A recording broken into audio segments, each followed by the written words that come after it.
Hello, I have a 2000 Yukon and the four-wheel drive has quit working on it. If you notice, the lights usually will come on the dash, but they're not coming on anymore.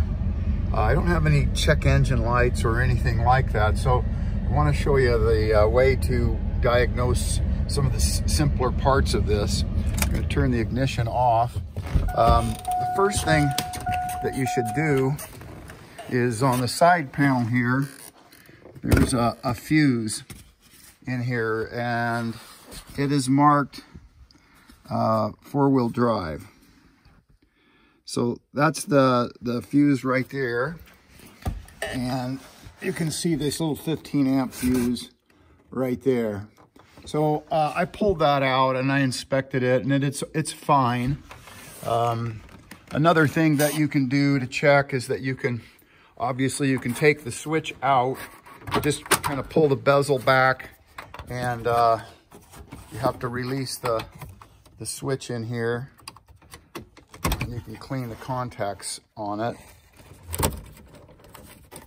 You just pull that out, and there's some wires on the back. You can get that switch out. A lot of times those are the problem, and they're not a very expensive replacement part. But one of the things that is not as obvious is the transfer case fuse, which in this particular case is the culprit.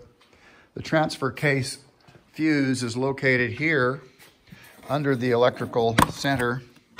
And if you look on the legend here, you'll see the ATC fuse right there.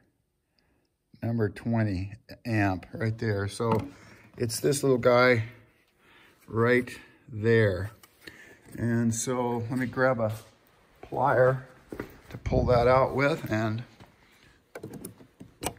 inspect that fuse. So,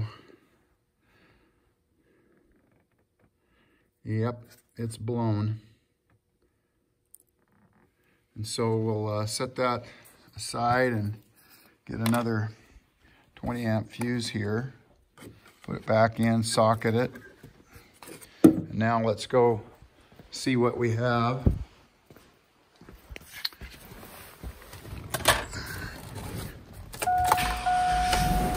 There we go, lights all come on. It's in two-wheel drive. Gonna put it in neutral. Just check to make sure that the four-wheel drive works. Yeah, very good. Four-wheel drive low. You can actually hear it shift in there. And the auto four-wheel drive, there, you can hear that shift in. Gonna run this in two-wheel drive high, and that's the way to check that out. Of course, there's other parts that can go bad on this diagnosis, but that's the simple one. Almost anybody can do that before you start tearing into the modules and other parts of the car. So I hope that's helpful to somebody. A 2001 Yukon, similar all the way through the multiple years there.